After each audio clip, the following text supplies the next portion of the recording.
Hello student, आज की video में मैं आपको एक्सप्लेन करूंगा दैट इज एक्सरसाइज 14.4 का क्वेश्चन नंबर 5। हम लोग क्लास 9 मैथ्स का चैप्टर 14 कर रहे थे दैट इज स्टैटिस्टिक्स। इसके पिछले वीडियो में मैंने आप लोग को एक्सरसाइज 14.4 का क्वेश्चन नंबर 1 से लेके 4 तक एक्सप्लेन कर दिया था, ठीक है। और इसी के साथ साथ मैंने आप लोग को एक्सरसाइज 14.2 का जितना भी क्वेश्चन था वो भी सारा एक्सप्लेन कर दिया था, ठीक है।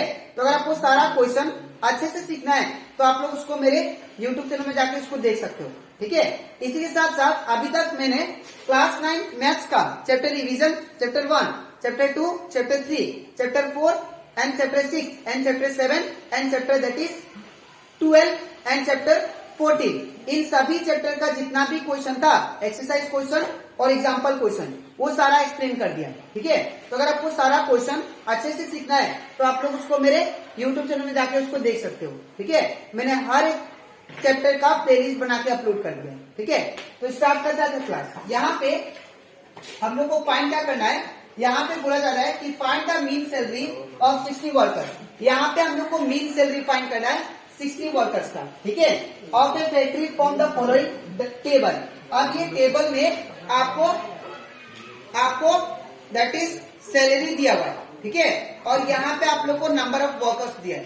तो कितना नंबर, यहाँ पे 16 वर्कर ऐसे हैं जिनका सैलरी कितना है 3000, ठीक है। और 12 वर्कर ऐसे हैं जिनका जो सैलरी है वो कितना है 4000। और 10 वर्कर ऐसे हैं जिनका जो सैलरी है वो कितना है 5000। ऐसे करके कंटिन्यू 1 पर्सन ऐसा है जिसका सैलरी कितना है, 1 वर्कर जिसका सैलरी है दैट इज 10,000, ठीक है। हम लोग को फाइंड क्या करना है दैट इज मीन, ठीक है। अब इसको कैसे करेंगे ध्यान से देखिए। सबसे पहले मैं सॉल्यूशन यहां से स्टार्ट करता हूं।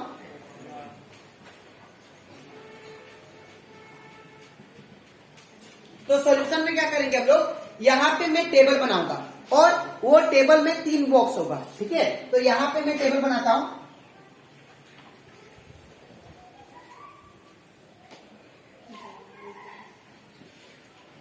ये वे टेबल, ठीक है। इसमें हम लोग 3 बॉक्स बनाएंगे।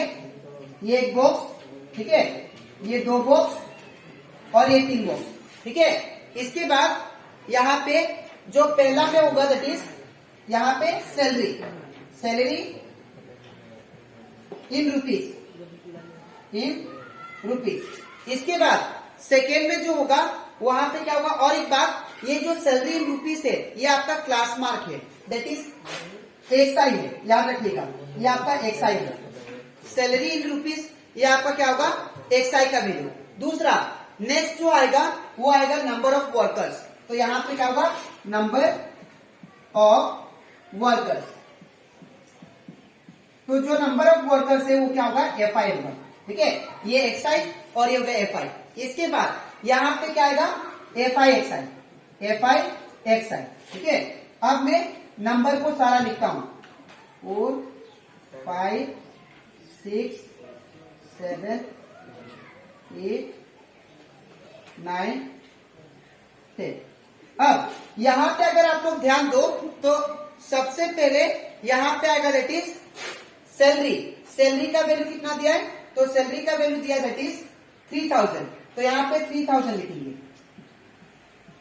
उसके बाद फिर दिया 4000, उसके बाद 5000, उसके बाद 6000, उसके बाद 7000, उसके बाद 8000, उसके बाद 9000, उसके बाद 10,000, ठीक है। इतना करने के बाद फिर आपको क्या करना है, यहाँ पे नंबर ऑफ वर्कर्स लिखना है। तो नंबर ऑफ वर्कर्स कितना दिया है दैट इज 16, 12, ये आपका फ्रीक्वेंसी है एफआई, ठीक है, याद रखिएगा। अब 16, 12 फिर कितना दिया 10, फिर 8, उसके बाद 6, उसके बाद 4, उसके बाद 3, उसके बाद 1, ठीक है। और इनका जो टोटल है वो कितना दे रहा है आप लोग को, दैट इज 60, ठीक है। तो यहाँ पे क्या होगा, समेशन का मतलब इन सारा का प्लस, ठीक है। तो समेशन ऑफ किसका, एफआई का। तो समेशन ऑफ एफआई कितना दे रहा है, दैट इज 60, ठीक है। अब इतना करने के बाद अब आपको फाइंड करना है दैट इज एफआई एक्सआई। अब एफआई एक्सआई कैसे फाइंड होगा, तो आप लोग को इन दोनों को मल्टीप्लाई करके यहाँ पे रिजल्ट लिखना है, ठीक है। तो 16 इंटू 3 48,000। उसके बाद 12 4 जा 48,000। इसके बाद 10 इंटू 5,000 इट बिकम 50,000। ठीक है, इसके बाद 8 इंटू 6,000 48,000। इसके बाद 7,000 इंटू 6 42,000। इसके बाद 4 इंटू 8,000 32,000। उसके बाद 9,000 इंटू 3 27,000। ठीक है, इसके बाद 10,000 इंटू 1 10,000। ठीक है, अब इतना करने के बाद आपको इन सभी को प्लस करना पड़ेगा। ठीक है, दैट इज यहां पे क्या निकालेंगे हम लोग, दैट इज समेशन ऑफ किसका, एफ आई एक्स आई का, मतलब इन सभी का प्लस करेंगे एफ आई एक्स आई का। तो यहाँ पे कितना आएगा देखिए आप लोग, इन सभी को प्लस करते हैं तो 48,000। ठीक है, फिर कितना दिया है 48,000। ठीक है, फिर कितना दिया है 50,000। उसके बाद 48,000। उसके बाद 42,000। उसके बाद 32,000। उसके बाद 27,000। उसके बाद 10,000। अब इन सभी को प्लस करता हूं, तो जब प्लस करेंगे यहाँ पे तो यहाँ पे क्या आएगा, दैट इज इन सभी को प्लस करने से ये 0 आएगा। ठीक है, इसके बाद इन सभी को प्लस करने से ये भी 0, इन सभी को प्लस करने से ये भी क्या आएगा 0 आएगा। ठीक है, यहाँ पे देखिए 8 प्लस 8 16, 8 24, 24 प्लस 2 26, 26 प्लस 2 28, 29 30, 30 35, 5 3 हैंड, तो यहाँ पे 3 आ गया।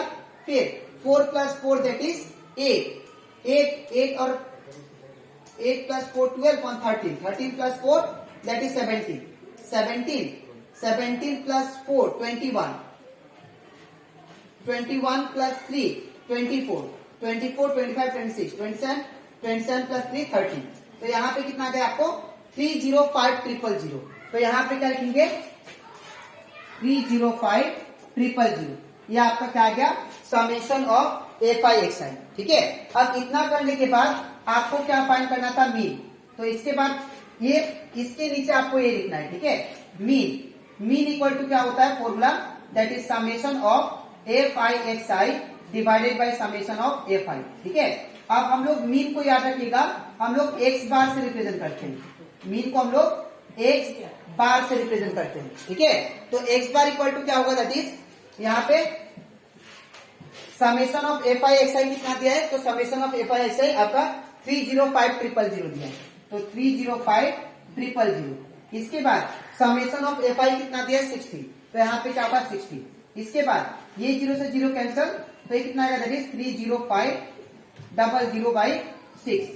ठीक है, तो अब मैं इन दोनों को डिवाइड करता हूं, तो जब इन दोनों को डिवाइड करूंगा देखिए यहाँ पे 305,000 इससे करना है, दैट इज 6 से, तो यहाँ पे 6 5 30। ठीक है, फिर माइनस करेंगे, और एक बात यहाँ पे आप लोग 650 जा लेना। ठीक है, तो 650 जा कितना होता है 300।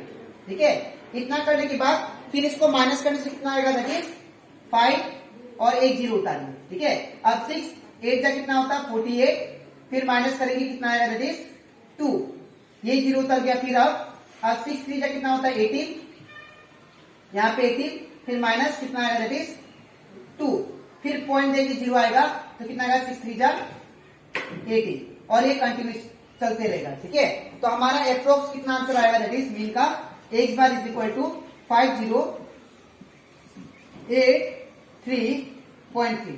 ठीक है, तो ये कंप्लीट हो जाता हमारा, दैट इज एक्सरसाइज 14.4 का क्वेश्चन नंबर 5। तो यहां से मैंने आप लोगों का चैप्टर 14 अच्छे से कंप्लीट कर लिया। अब इसके नेक्स्ट वीडियो में मैं आप लोग एक्सप्लेन करूंगा, that is chapter 10 introduction part में आप लोग को पहले समझाऊंगा, उसके बाद एक्सरसाइज क्वेश्चन। ठीक है, तो अगर आपको चैप्टर 10 सर्कल अच्छे से सीखना है तो आप लोग इसका नेक्स्ट वीडियो के लिए वेट कीजिए। ठीक है, तो आज के लिए